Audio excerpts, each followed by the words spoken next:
Hello दोस्तों, मेरे प्यारे साथियों, विद्यार्थी, आप लोग कैसे हैं। आशा है आप लोग अच्छे होंगे, सकुशल होंगे। तो जिसका इंतजार था आप लोग को हिंदी क्लास का, बहुत दिनों से गुंजन सर भी बोल रहे थे कि बच्चे लोग की कमेंट आ रहा है हिंदी क्लास के लिए, तो आज हम हिंदी क्लास लेकर आए हैं। बिहार बोर्ड का सर विभाजन जाति प्रथा, जिसके लेखक हमारे भीमराव अम्बेडकर हैं।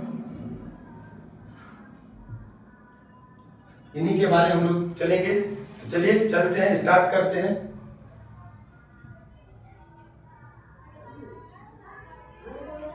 तो सबसे पहले माँ शारदे को हम लोग नमन करते हैं और इनसे यही प्रार्थना करेंगे कि आप लोग की ऐसी भावना दें, ऐसी बुद्धि शक्ति दें कि आप लोग अपने माता पिता के नाम रोशन करें, अपने गुरुजन के नाम रोशन करें।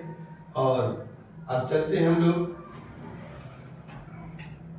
हिंदी क्लास में। जी सर विभाजन पाठ है, सर विभाजन जाति प्रथा। तो सर विभाजन का अर्थ होता है कामों का बंटवारा। सर विभाजन का अर्थ होता है कामों का बंटवारा। विभाजन मतलब बंटवारा, टुकड़े टुकड़े में बांट देना। काम को टुकड़े टुकड़े में बांटना ही क्या कहलाएगा, सर विभाजन।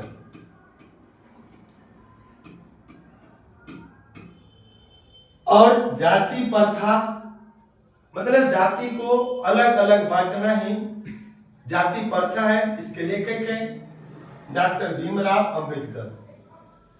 डॉक्टर भीमराव अंबेडकर का जन्म 14 अप्रैल 1891 को महू मध्य प्रदेश में हुआ था। यह एक दलित परिवार से थे। इनके पिता रामजी सकपाल थे और इनकी माता भीमाबाई थी। बताया जाता है कि भीमराव अंबेडकर हमारे देश के लिए संविधान बनाने के भी काम किए। और जो यह सर विभाजन जाति प्रथा लिखे हैं, इसका अर्थ यह होता है कि काम को जो बंटवारा किया गया है, इस युग में भी रुचि के अनुसार लोगों को काम नहीं मिलता है। मजबूरन बस अपनी रुचि के अनुसार काम न करके दूसरी काम करते हैं। इसी के ऊपर हम लोग जानकारी करेंगे।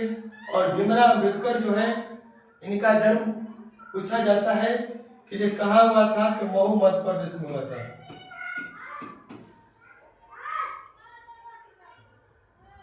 महू मध्य प्रदेश यानी एमपी में हुआ था। ठीक है।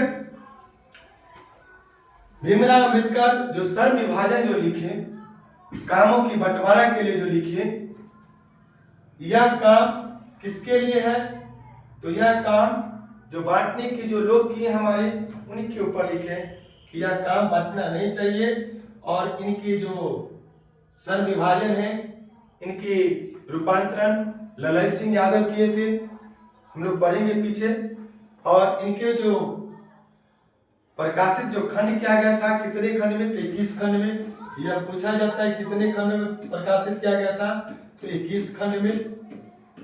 पूछा जाएगा आपको कि भीमराव अंबेडकर कितने व्यक्ति से प्रेरित थे, या कितने व्यक्ति से प्रभावित हुए, तो 3 व्यक्ति से प्रभावित हुए। 3 व्यक्ति से प्रभावित हुए।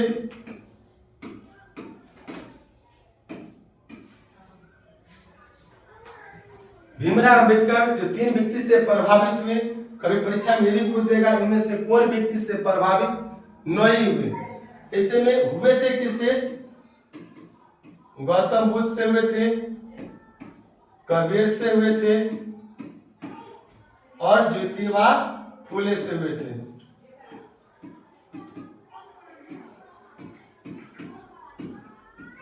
यह 3 व्यक्ति से प्रभावित हुए भीमराव अंबेडकर। अब देखा जाए तो सर विभाजन जाति प्रथा के ऊपर जो इनके लेखक परिचय हैं, आप लोग को हम बता ही दिए हैं। और ऐसा ही है, भीमराव अम्बेडकर का जन्म 14 अप्रैल 1891 को महू मध्य प्रदेश में हुआ था। यह परीक्षा के दृष्टि से बहुत इंपॉर्टेंट है, इसको नोट भी करिएगा कि डॉक्टर भीमराव अंबेडकर का जन्म कब और कहाँ हुआ। तो जन्म हुआ 14 अप्रैल 1891 ईस्वी को। हुआ कहाँ? तो महू मध्य प्रदेश में हुआ। कहाँ हुआ? महू मध्य प्रदेश में। बहुत इंपॉर्टेंट है, परीक्षा में बार बार पूछा जाता है कि भीमराव अंबेडकर का जन्म कहाँ हुआ। तो लिखिएगा महू मध्य प्रदेश में हुआ। कब हुआ? तो 14 अप्रैल 1891 को हुआ। 14 अप्रैल को हम लोग सतवानी भी मनाते हैं। उसी तरह पर इनको देखिएगा, याद रखिएगा, न याद रहे तो हम लोग को हमेशा हर साल 14 अप्रैल को बिहार में देखिएगा सतवानी मनाया जाता है। जो सतुआ लोग खाते हैं, चना को मूंग मसूरी उसकी सब मिला देते हैं, और उसमें इंपॉर्टेंट रहता है जौ का। ठीक है, जौ का सतुआ, उसमें अचार, प्याज, आम होना जरूरी है। तो याद रखिएगा कि भीमराव अंबेडकर का जन्म कब हुआ? तो 14 अप्रैल 1891 को। तो 14 अप्रैल को हम लोग क्या मनाते हैं? भीमराव अंबेडकर की जयंती मनाते हैं, सॉरी जन्म मनाते हैं। और जन्मदिन उन्हीं के दिन पे हम लोग याद रखेंगे कि हम लोग उसी दिन सतवानी भी मनाते हैं। इससे याद रहेगा हम लोग कि सतवानी के दिन भीमराव अंबेडकर का जन्म हुआ। और युवा पूछेगा कि भीमराव अंबेडकर किस परिवार में जन्म लिए? तो ये दलित परिवार में जन्म लिए थे। दलित परिवार में जन्म हुआ। मानव मुक्ति पुरोधा बाबा साहब अपने समय के सबसे सुपठित व्यक्ति थे, और प्राथमिक शिक्षा के बाद बड़ौदा नरेश के प्रोत्साहन पर उस शिक्षा के लिए वे न्यूयॉर्क गए। पूछेगा कि डॉक्टर भीमराव अंबेडकर उस शिक्षा के लिए कहाँ गए थे? तो इंग्लैंड गए थे। ठीक है, किसके प्रेरित से गए थे, किसके प्रोत्साहन से गए थे? तो बड़ौदा नरेश के। किसके? बड़ौदा नरेश के प्रोत्साहन पर उच्च शिक्षा के लिए न्यूयॉर्क गए। वहां से फिर इंग्लैंड भी आए। लेकिन इनकी धार्मिक जो पौराणिक जो पूरा वैदिक जो शिक्षा दीक्षा जो हुआ वो हमारे समाज के लिए बहुत ही हितकारी हुआ। और यह आपको एक चीज और पूछा जा सकता है, जब पीछे बताए थे हम आपको कि भीमराव अंबेडकर कितने व्यक्ति से प्रेरित हुए थे। भीमराव अंबेडकर कितने व्यक्ति से प्रेरित हुए थे? तो 3 व्यक्ति से प्रेरित हुए। कितने व्यक्ति से प्रेरित हुए? 3 व्यक्ति से प्रेरित हुए। परीक्षा में आपसे यह भी पूछ सकता है कि भीमराव अंबेडकर किससे प्रेरित नहीं हुए। ऑप्शन में आपको दे देगा गौतम बुद्ध, कबीर, ज्योतिबा फुले और महात्मा गांधी। तो जल्दी से हमारे हट जाना है महात्मा गांधी, क्योंकि ये महात्मा गांधी से प्रेरित नहीं थे। ठीक है, फिर भारत के संविधान के निर्माता पूछेगा कि भारत के संविधान निर्माता कौन है? तो भीमराव अंबेडकर है। संविधान लिखने की काम किए। पूछेगा परूप समिति के अध्यक्ष कौन है? तो भीमराव अंबेडकर है। बहुत ही अच्छे तौर से इनको संविधान की निर्माण के लिए रखा गया और संविधान के निर्माण करने में बहुत अच्छी भूमिका भी निभाई। भीमराव अंबेडकर की मृत्यु 9 दिसंबर 1956 को नई दिल्ली में हो गया था। भीमराव अंबेडकर की अगर मान के चलिए कि पूछ दिया जाए कि इनकी मृत्यु कब हुआ था, तो 9 दिसंबर 1956 को दिल्ली में बाबा साहब को निधन हो गया। ठीक है, पूछा जाएगा कि भीमराव अंबेडकर की मृत्यु कब हुआ? तो 1956 में हुआ। जन्म कब हुआ? 14 अप्रैल 1891 में हुआ। मृत्यु कहाँ हुआ? तो नई दिल्ली में हुआ। ठीक है, जन्म कहाँ हुआ? तो महू मध्य प्रदेश में हुआ। चलिए आगे चलते हैं।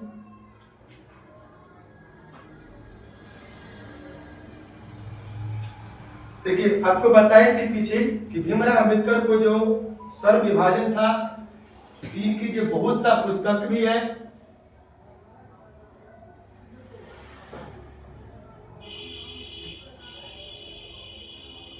इनकी बहुत सा पुस्तक से ही परीक्षा में पूछा जाता है। ठीक है, बुद्धाई धम्मा के लेखक कौन है? ठीक है, बुद्धाई बुद्ध कम्युनिस्ट के कौन है? द रिलेशन ऑफ कास्ट के कौन है? द रिलेशन ऑफ कास्ट के रूपांतरित कौन क्या था, या इनकी प्रकाशित कब हुआ है, इससे पूछा जाता है। ठीक है, तो जिससे इनकी पुस्तकें के बारे में कुछ जान लेते हैं, जो परीक्षा की दृष्टि से बहुत इंपॉर्टेंट है। उनकी प्रमुख रचनाएं जो थी और भाषण the caste in India there, फिर बुद्धा ही धम्मा, इंपॉर्टेंट क्वेश्चन है, यह रखिएगा याद कि बुद्धा ही धम्मा किनकी रचना है, तो भीमराव अम्बेडकर की है। ज्यादा का इंपॉर्टेंट आपको यह पूछा जाएगा कि भीमराव अम्बेडकर को जो संपूर्ण बजम्मे था वह कितने खंडों में प्रकाशित हुआ, पीछे बताए हैं, तो यह कितने खंड में प्रकाशित हुआ था, 21 खंड में। भीमराव अम्बेडकर को जो प्रकाशित हुआ था चुनाव कितने खंडों में, 21 खंडों में। यह प्रस्तुत पाठ बाबा साहेब के विख्यात भाषण एलिएशन ऑफ कास्ट को रूपांतरित कौन किए, तो ललाई सिंह यादव किए थे। पूछा जाएगा कि द कास्ट ऑफ एलिएशन का रचना या रूपांतरित, सॉरी रचना नहीं रूपांतरित, the caste sorry annihilation of caste, annihilation of caste Hindi रूपांतरण कौन किए थे, तो ललाई सिंह यादव। परीक्षा में पूछा जाता है कि ललाई सिंह यादव किसका रूपांतरित किए, तो 4 इनको भाषण दे दिया जाएगा या रचना दे दिया जाएगा और उसी में से छापना है। तो याद रखिएगा कि ललाई सिंह यादव एलिएशन ऑफ कास्ट को हिंदी रूपांतरण किए और जाति भेद का उच्छेद से किंचित संपादन के साथ लिया गया। यह भाषण जो था जाति पाति तोरक मंडल। पूछा जाता है परीक्षा में कितना बार पूछा गया है कि जाति पाति तोरक मंडल कहाँ पे हुआ था, तो यह हुआ था लाहौर में। कब हुआ था, 1936 में हुआ था। यह परीक्षा की दृष्टि से लिखिएगा, बहुत अच्छा है। प्रश्न पूछा जाता है कि यह भाषण जाति पाति तोरक मंडल कहाँ पे हुआ था, तो लाहौर में हुआ था। और इसका वार्षिक सम्मेलन कब हुआ, तो 1936 में हुआ।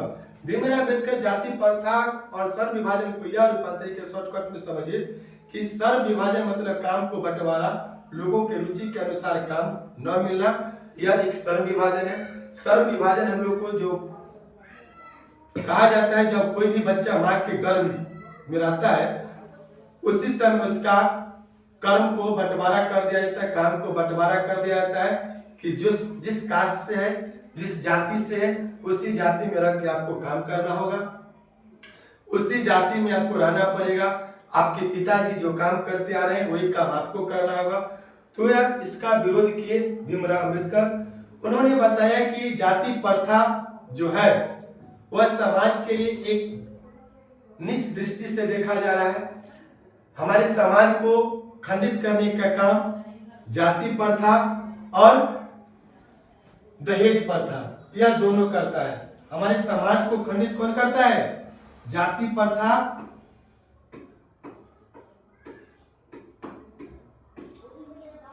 और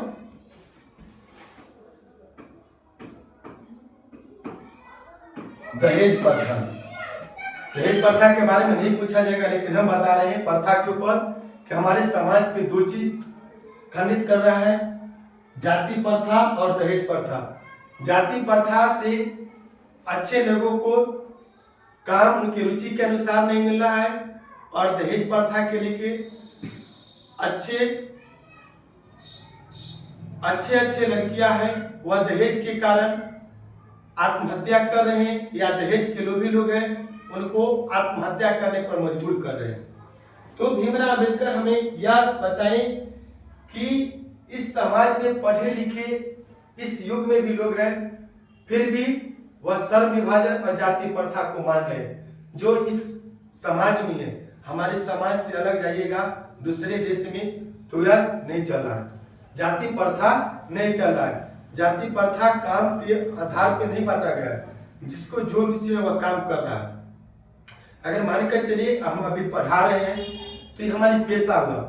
अगर हमको कपड़ा काटने आ रहा है तो कपड़ा हम सिल भी सकते हैं, तो यह रुचि है हमको अनुसार हम काम कर रहे हैं। ये नहीं कि अगर हम कपड़ा सिल रहे हैं तो हम दर्जी कहलाएंगे, पढ़ा रहे हैं एक शिक्षक कहलाएंगे, और गाय चरा रहे हैं तो यादव कहलाएंगे।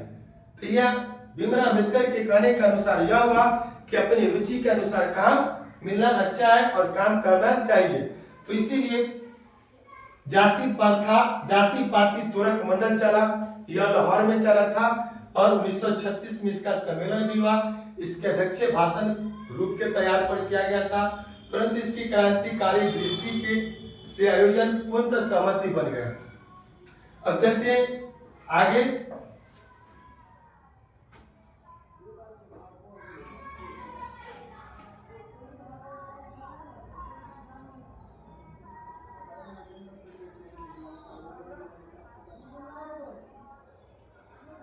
देखिए, कहता है कि जाति प्रथा पेशे का दोषपूर्ण निर्धारण ही नहीं करती, बल्कि मनुष्य को जीवन भर के लिए एक टुकड़े में बांट देता है। मतलब कहने का अर्थ यह हुआ कि पूर्ण निर्धारण जो दोषपूर्ण है वह मनुष्य को जीवन भर के लिए एक पेशे में बांध देती है। मतलब पेशे में बांधने का अर्थ क्या है कि आपकी जो पेशा है उसी पेशे में रह के काम करना पड़ेगा। ठीक है, अपने रुचि के अनुसार काम नहीं कर सकते, समझ रहे होंगे। भले ही पेशा अनुपयुक्त या अपर्याप्त होने के कारण वह भूखों मर जाए। आधुनिक युग में यह स्थिति प्राय आती है क्योंकि उद्योग धंधों की प्रक्रिया, तकनीक के निरंतर विकास और कभी कभी आकस्मिक परिवर्तन हो जाता है। कहने का अर्थ यह हुआ कि आप इस समाज में हैं तो अपना पेशा चुनने के लिए आपको मजबूरन लोग जाति के ऊपर बांट देंगे। भूखे मर जाएंगे लेकिन अपने समाज में काम नहीं करेंगे। भूखे मर जाएंगे लेकिन हम किसी के यहाँ काम नहीं करने के लिए जाएंगे। इसका अर्थ यह हुआ कि आप पेशा आपको चुना हुआ है। अगर मान के चलिए कि आप दिल्ली में जाके काम कर रहे हैं, ठीक है, दिल्ली में कोई देखने वाला नहीं है, हरियाणा में कोई देखने वाला नहीं है, कलकत्ता में कोई देखने वाला नहीं है, तो वही काम हमको गांव में मिल रहा है तो हम काहे नहीं जाएंगे करने के लिए? सवाल बन सकता है। यह भी कह सकते हैं तो कितना लोग देखेगा कि जब हम फलाने कुल से, उच्च कुल से छोटे आदमी क्या जाएंगे काम करने के लिए, भूखे रह जाएंगे, से मजूर है लेकिन हम उसके यहाँ काम करने नहीं जाएंगे। तो ये भीमराव अम्बेडकर कहते हैं कि भूखे मर जाना आधुनिक युग में वह स्थिति प्राय आती है क्योंकि उद्योग धंधों की प्रक्रिया और तकनीक निरंतर विकास होते रहता है। अकस्मात परिवर्तन हो जाता है जिसके कारण मनुष्य अपना पेशा बदलने की आवश्यकता पड़ सकती है, और यदि प्रतिकूल परिस्थिति में भी मनुष्य को अपना पेशा बदलने की स्वतंत्रता न हो तो इसके लिए वह भूखे मरने के अलावा कोई चारा नहीं रह सकता है। कहने का अर्थ यह हुआ कि अगर हमको काम जो करते हैं वह काम ठप हो गया, बंद हो गया, तो हम दूसरे काम नहीं ढूंढ सकते हैं? ढूंढ सकते हैं, लेकिन हमारे समाज में वह काम करने के लिए पेशे पे रोक लगा दिया जाएगा। अभी देखिए आधुनिक युग में कहा जाता है कि जो अगर दीपावली है तो दीपावली में लोग क्या करेंगे, जाके चाइनीज सामान लेकर लगा लेंगे, और जो उतनी मेहनत से उतनी अच्छे से दीप जलाए हैं, बनाए कुम्हार लोग, तो उनकी दीप नहीं बिकेगा तो उनको क्या होगा, भूखे मरना पड़ेगा। उनको तो नहीं है कि चलो दीप बना दे लेंगे, उनके पास जो कला है वह तो मिट्टी के बनाने का है, तो बना सकते हैं? नहीं बना सकते हैं। तो कहा गया है कि भीमराव अम्बेडकर कहते हैं कि अपना पेशा बदलने की अनुमति नहीं है, भूखे मरने के अलावा और कोई चारा नहीं है। हिंदू धर्म में जाति प्रथा किसी भी व्यक्ति को ऐसा पेशा चुनने की अनुमति नहीं देती है।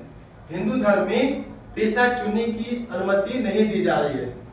कहते हैं कि जो उसका पैतृक पेशा न हो, भले ही वह उसे परंपरागत इस प्रकार पेशा परिवर्तन की अनुमति न देकर जाति प्रथा भारत में बेरोजगारी का एक प्रमुख और प्रत्यक्ष कारण बनी है। कहने का अर्थ यह हुआ कि हिंदू धर्म में जाति के आधार पर पेशा बदलने की अनुमति नहीं दिया गया है।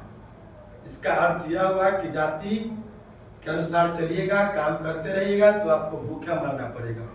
अगर जो काम बंद हो गया तो वह काम को क्या करना चाहिए, दूसरी हमको प्रक्रिया अपनाना चाहिए है?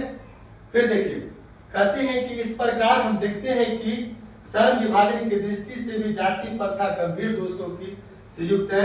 जाति प्रथा का श्रम विभाजन मनुष्य की स्वेच्छा पर निर्भर नहीं रहता है।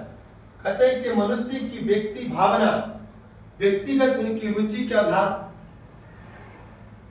इसमें कोई स्थान अथवा महत्व नहीं रहता है। रुचि के अनुसार उनकी काम ढूंढना चाहिए और ढूंढते हैं काम, लेकिन उनकी रुचि के अनुसार नहीं मिलता है तो क्या होता है, मजबूरन बस अगर कोई व्यक्ति पढ़ रहा है, तैयारी कर रहा है, उनकी जॉब न लगेगा तो ये क्या करेंगे, काम करेंगे। और काम करने के लिए जाएंगे तो उनकी सही बात है कि उनके काम में लगन नहीं रहेगा, दिल नहीं लगेगा, न दिमाग लगेगा। वो हमेशा सोचते रहेंगे इतना भारी काम हमको से नहीं होगा, अगर जॉब हो जाता तो अच्छा सा काम मिल जाता, अपने रुचि के अनुसार काम करते हैं। तो वही बात है, कहते हैं कि इस प्रकार हम देखते हैं कि श्रम विभाजन की दृष्टि से जाति प्रथा गंभीर दोषों की युक्त है और जाति प्रथा श्रम विभाजन मनुष्य की स्वेच्छा पर निर्भर नहीं रहता, मनुष्य की व्यक्तिगत भावना तथा व्यक्ति रुचि का इसमें कोई स्थान अथवा भाव नहीं रहता। इस आधार पर हम यह स्वीकार करना पड़ेगा कि आज के उद्योग में गरीब और उत्पीड़न इतनी बड़ी हो गई है समस्या कि जितनी यह बहुत से लोग निर्धारित कार्यों की रुचि है। मतलब गरीबता ही आ रहा है क्यों? कर्जा पैंचा लेके काम करिएगा, खाइएगा और काम करने के लिए नहीं जाइएगा। मतलब काम करने के लिए नहीं जाइए क्यों? क्योंकि हमको रुचि के लायक काम नहीं हो रहा है, हमारा जो पेशा है वही काम करेंगे, है? उस पेशे के अनुसार काम नहीं मिल पाएगा।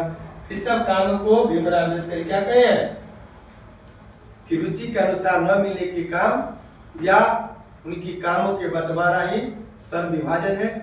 फिर हम लोग दूसरे एपिसोड में आएंगे, ज्यादा बड़ा हो जाएगा तो चलते हैं, इतना ही तक आज रहने देते हैं। आप लोग जितना हो शेयर करिए, लाइक करिए और हमारे जीपीएस मस्ती को सपोर्ट करिए जितना हो सके। और फिर हम आप लोग के लिए लेकर आएंगे, ऑब्जेक्टिव भी लिखाएंगे, इसका एक एक प्रश्न जितना हो, हंसते खेलते हम लोग पूरा हिंदी को समाप्त कर लेंगे।